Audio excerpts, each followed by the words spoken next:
Water vapour spreads out into the atmosphere. It's carried by the wind, but it can also spread out of its own accord by a process known as diffusion. Invisible gases behave in the same way. The particles in a gas move randomly in all directions. This helps explain why a gas diffuses from one place to another. You can see diffusion happening on a small scale in the lab, using bromine, an orange-coloured gas. Place a jar of air on top of the bromine, and it slowly starts to spread. It's moving up the tube against gravity. Over time, the two gases mix. After half an hour, both containers have a uniform colour. It takes time because the air and the bromine molecules are colliding with themselves and each other. So what would happen if there was no air for the bromine to bump into?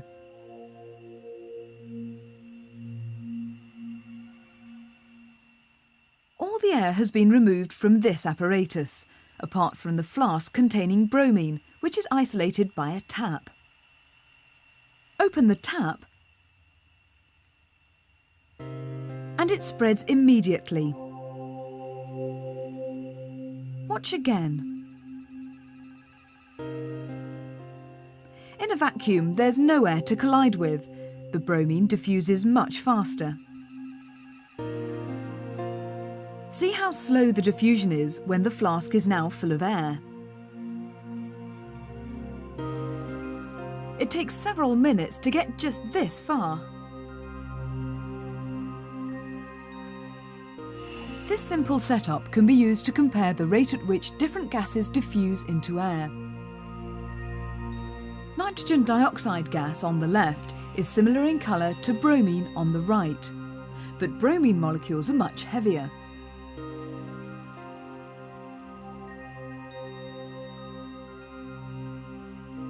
The lighter nitrogen dioxide diffuses more quickly.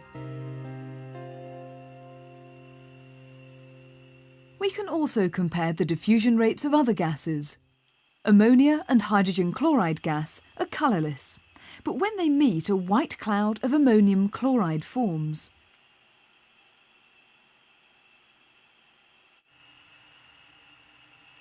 A piece of cotton wool soaked in concentrated ammonia solution provides ammonia gas.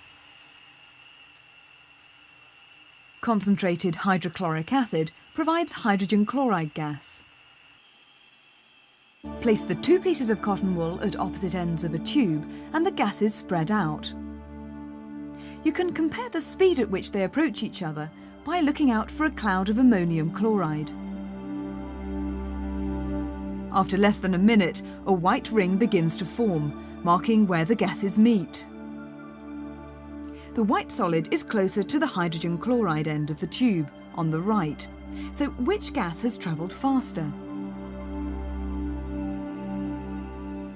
Another way of monitoring the progress of the gases is to run a piece of damp indicator paper along the tube. Hydrogen chloride gas turns it red, ammonia turns it blue. Why does ammonia travel faster?